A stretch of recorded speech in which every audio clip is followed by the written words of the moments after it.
Hey, so I got an email. Actually, our producers got an email from one of you. I don't know where you were located, but you asked us to interview a company called Huge International. UGE. Huge. Yeah. And it could be UGE International. Yeah. I mean, that could be the name of the company. We're going to find out in a minute. Good. But I just love it. You are huge. Huge. Right, so it caught our eye. Anyway, and we get these emails every so often. It's really terrific because we get to interview CEOs. Yeah. You know, we have 25 guest spots to fill every week. Yes. You know, and Sometimes. authors and Russ's stuff just don't cut it. No. So I like to get a little business in there every once in a while. Nick Blitterswyk is the CEO of Huge International. And as a result of your bidding, we have gotten this really cool solar power company on there. That's something we haven't talked about in a long time. They are publicly traded under the stock symbol UGEIF. They are publicly traded here in the U.S., as well as on the TSX Venture Exchange in Canada under the stock symbol UGE. Their website, ugei.com. And enough from me. Let's talk to Nick Blitterswyk. Nick, how are you, sir? Good to see you. Very good. Great to see you as well. Hey, so first of all, is it just me, or did solar go the way of the dodo like gold did a few years ago and we forgot about you guys, and all of a sudden you're back?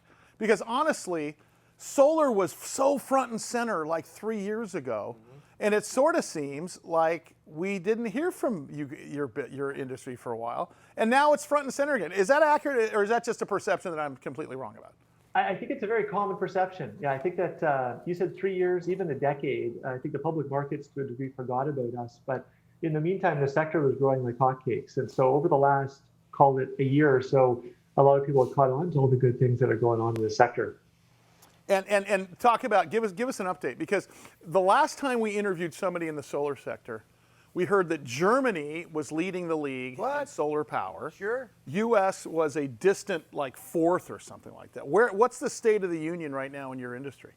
So U.S. has grown a ton, but I know it just eclipsed 100 gigawatts total installed, which, just to throw like a dollar sum out there, must be in the range of a few $100 billion of capital put to work or more, just in the U.S. But China is leading the tables these days, if you're keeping track. Boy, they had already been on top, I think from the get-go. A friend of mine was going to start a solar company about a decade ago. Yeah. He was going to China to look at the place where they make the panels, I guess, or something. Yeah, and Nick, is sort of the thing still not, you guys can create energy, but wasn't one of the rubs that you had to be able to store the energy also? Yeah. And that was a sort of a key selling proposition that couldn't be met. Where are you guys at on that, in that sort of part of the game?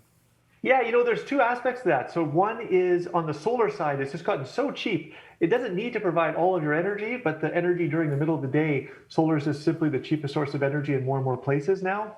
But at the other side is battery storage we think of as being maybe 5 to 8 years behind solar. Battery storage is getting really cheap now too. So you're seeing a lot more of solar plus battery storage and even just standalone battery storage these days too. Yeah, it's interesting how the whole industry's changed. So let's talk about your company. By the way, Nick Blitterswyk is his name. He's the CEO of Is it UGE or Huge, by the way? It's sort of disappointing, but it's UGE. That's okay. That's all right. We're still going to call you, because you guys are huge. Huge. UGE International, and they are, once again, publicly traded here in the States, UGEIF, and their website, ugei.com. Our TV audience can see the website. If you're a radio audience member, we'll put the link up on our website at bigbizshow.com.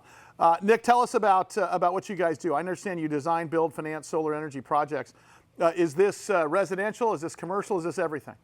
It's commercial enough. So yeah, we develop these medium-sized power plants.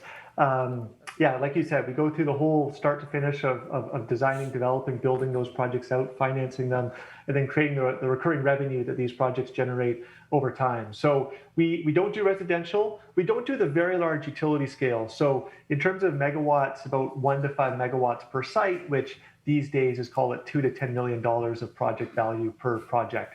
Yeah, here's the other thing too, and I did a story on this for morning radio here in San Diego locally, and solar is now.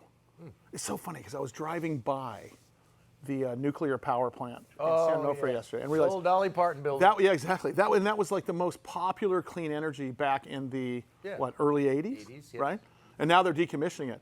Right now, solar is the cheapest form of energy. Am I right in that statement, Nick? You're absolutely right. New York State, same thing going on with a nuclear plant being taken down. Solar is the cheapest. And going back to something you said earlier, in the U.S. last year, solar was about 45% of all new energy built. So as these plants come offline, as energy usage grows, solar is right now pretty much half of all new energy that's being generated, trending towards 80% by the end of the decade. So it sort of shows over, like solar is the dominant source of energy now going forward. And wind energy is not even a factor anymore for a million reasons, right? One of which is environmental killing stuff. But where does wind? Is there an intersection between wind energy and solar energy anymore? Because there was some talk of that for a while. Yeah, I mean, nothing against wind, and my understanding is it continues to grow, but it's fighting over the other half of the pie now with traditional fossil fuels and so on. So let's talk about you guys. So what's next for you guys as a company? Talk about where you're going next and where's that story look? Yeah, so we did a pivot last year. We used to develop, build, and sell our projects, and last year we decided to forget that. We're going to finance and hold on to our projects and generate that recurring revenue. And since then we've been growing like hotcakes. It's a lot of benefits to that.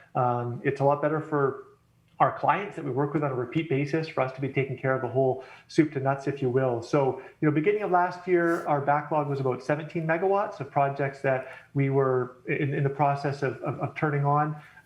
This year, we expect to reach 120 by the end of the year. So about 10x growth in 2 years. The one thing that I always wondered about was Per panel model monitoring. No, when are we going to have a mandate from certain countries that say you have to have renewable energy? I mean, that obviously is a boon for you. Anything on the horizon about that?